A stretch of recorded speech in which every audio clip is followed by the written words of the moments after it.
Isa pong mapagpalang araw sa inyo pong lahat. Alam ko po, karamihan po sa atin ngayon, puyat. Dahil nga po naman yung ating pong pinanood na laban sa ating kapatid na si Jonas Sultan, magbubukang liwayway na po natapos kanina ho.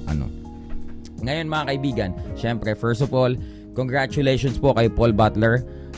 Yung strategy na ginamit niya, although hindi katanggap-tanggap sa mata ng nakararami dahil syempre sa suntok takbo, lalo na sa ating mga Pilipino, ayaw natin ng ganyan. But anyway, kung yan ay ang kanyang natatanging pamamaraan para manalo at siya ay nasa kanyang hometown, nasa Liverpool yan, talagang basta manatili siyang nakatayo, masisecure mo ang panalo.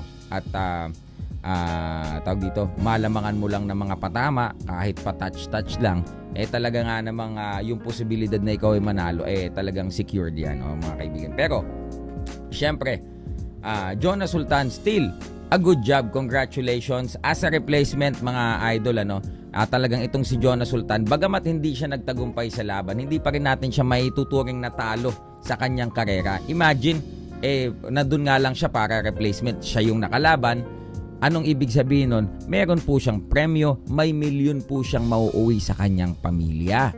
Di ba ho? And under the right people, under the right management, mga kaibigan, makakaasa po kayo na napakadali lamang po makabalik sa sirkulasyon ang isa pong Jonas Sultan. One example mga kaibigan, alam po natin nung nakaraan si Champ Jerwin ng Kahas na bigo po siya.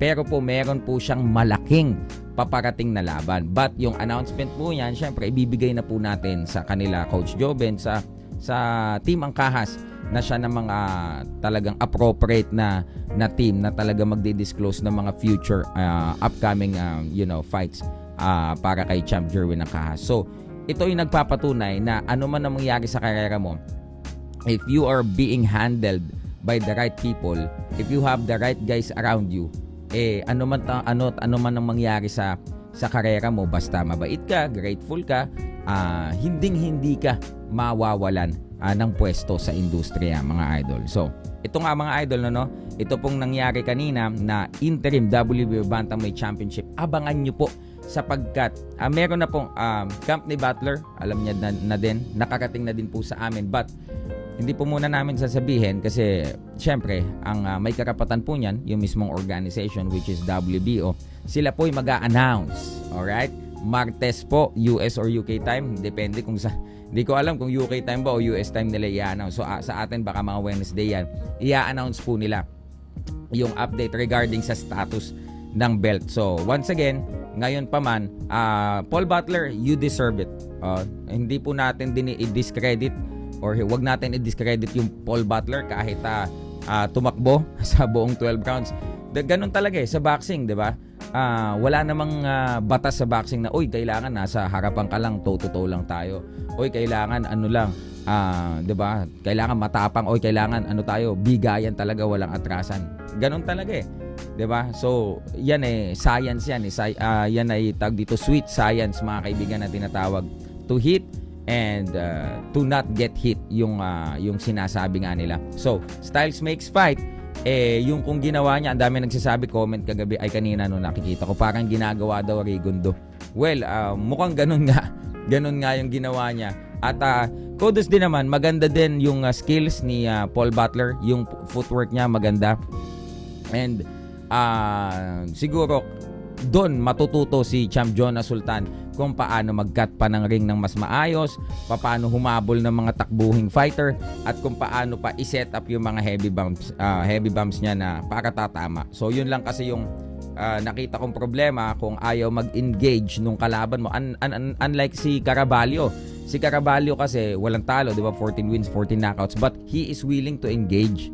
Ito po kasing si Paul Butler, talagang pag suntok talaga ang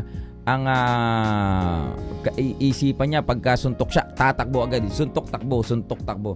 Unlike itong si Carlos Caraballo. And Paul Butler fought tall mga kaibigan. And talagang lumaban siya ginamit niya yung height and reach advantage niya.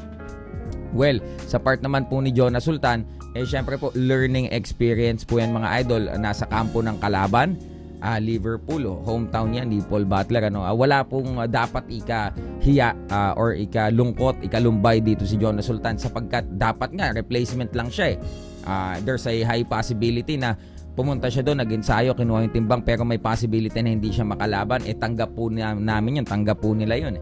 But he was given the opportunity to fight, mga kaibigan. At ano po yun, when you fight, you have purse. Di po meron kang milyon na may uuwi sa pamilya mo, napakaganda po nun sa, syempre, meron po siyang bagong panganak na baby sa kanya pong asawa, napakalaking bagay po niyan. At kagaya po ng sabi ko kanina, once you are handled by the right people, kagaya po ni Champ Jerwin ng Kahas na inyo pong malalaman ang mga future big announcement for his career, ganun din po kasistematiko ang plano for Jonas Sultan. Huwag po kayo mag-alala dahil hindi po maalis sa radar ng bantamweight division ito pong Jonas Sultan, mga idol, sapagkat nakita nyo naman ng weigh-in, ganun kadali na lamang kunin ni Champ Jonas Sultan. 117.6, ang laki ng katawan. Sabi ng iba, parang pag tinitingnan ko si Jonas, parang mga 135 130, ang laki ng katawan, pero pag tinimbang, napakagaan lamang.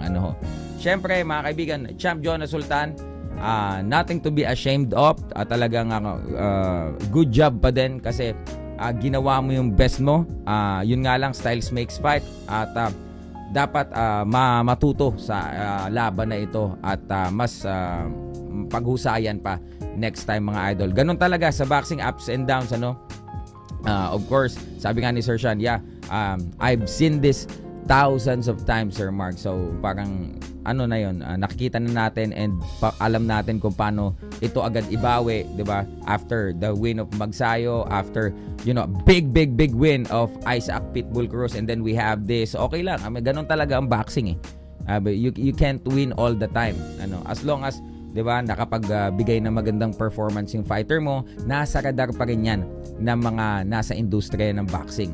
Matalo ka man, yung performance mo naman talagang napakaganda, impressive. Talaga nga namang ikaw ay hindi pa rin mawawala dun sa rankings, for example. At higit sa lahat, kapag mabait ka, marunong kang makisama, magalang ka, may respeto at may utang na loob ka sa mga tao na nakapalibot sa'yo, lalo na dun sa mga nagbibigay ng laban sa'yo, hindi ka po mawawala sa sirkulasyon. So asahan nyo po na ang isang kagaya ni Jonas Sultan mananatili pong nariyan, mga kaibigan, at pasasaan pa, mapupunta din siya dun sa lugar na gusto niyang kalagyan, mga kaibigan, at yan po yung world title, mga kaibigan.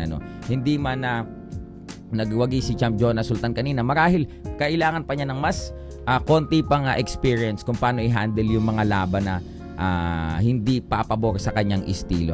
Kailangan niyang i-force yung kanyang sarili to make an opening, hindi yun mag-open up para sa kanya. So yung mga ganung klase ng laban kanina kasi yung mga ganung nakakainis na klase ng laban, 'di ba? Takbo ng takbo. I know lahat kayo medyo na nabibitin din kasi takbo ng takbo si Butler. But again, not to discredit Butler, congratulations pa din, and still congratulations Jonas Sultan. Abangan nyo po ang next na plan for Jonas. Sabi ni Sir Sean, they will be here. Aalis sila sa US mga May 1st US time, so maybe May 3rd sila nandito, si Sir Sean Gibbons, si Sir Brendan Gibbons at si Champ Jonas Sultan. At they will be we will be regrouping and making future plans for Jonas Sultan, at magkakaroon din po tayo ng promotion dito, at meron pong ipopromote na fighter dito. Kilala nyo to, so abangan nyo po, mga idol. Yun lamang po, magandang araw ng Sabado po sa inyong lahat. Peace.